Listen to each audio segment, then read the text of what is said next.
Please tell us something about Damascus steel. Damascus steel is a misnomer. It's a misnomer.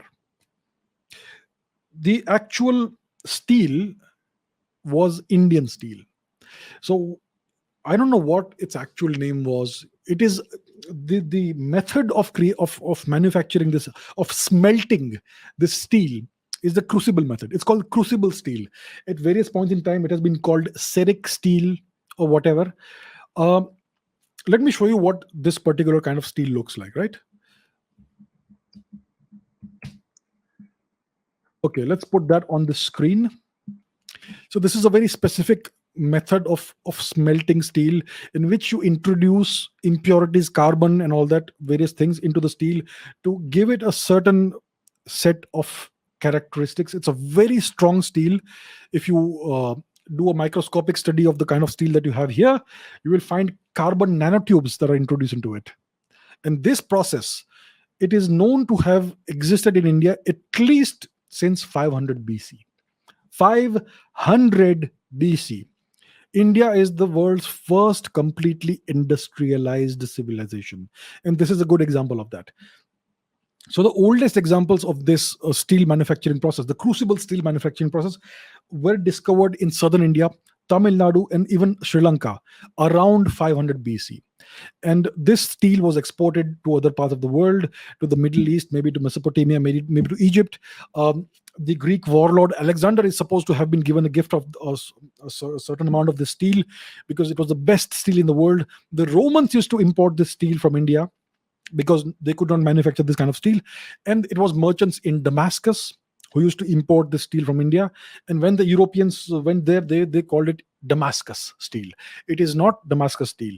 The merchants in Damascus used to import the steel from India, and then they would shape it into swords and daggers and whatever else, right? So that's why it's called Damascus steel, but it's actually Indian origin steel. It's got this incredibly beautiful geometric pattern thing. So this is what Damascus steel looks like. And nowadays the manufacturing method is reasonably well known, right?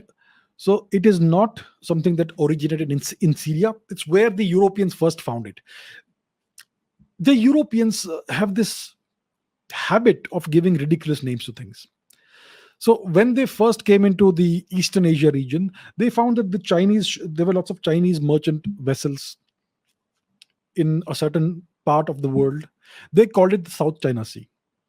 It's never been Chinese. It was always the Champa Sea, the Champa Samudra, but they called it the South China Sea. When the British took over parts of Eastern India, Bengal, they called that part of the Indian Ocean the Bay of Bengal. It's not the Bay of Bengal, it is the Kalinga Mahasagar. The British named the western region, the western part of the Indian Ocean, the Arabian Sea. It's not the Arabian Sea, it is the Sea of Saurashtra, and so on and so forth. They have this horrible tendency of giving inappropriate and incorrect names to various things. Whatever they see, they give their own, names. So Damascus steel is not Damascus steel. It is Indian steel.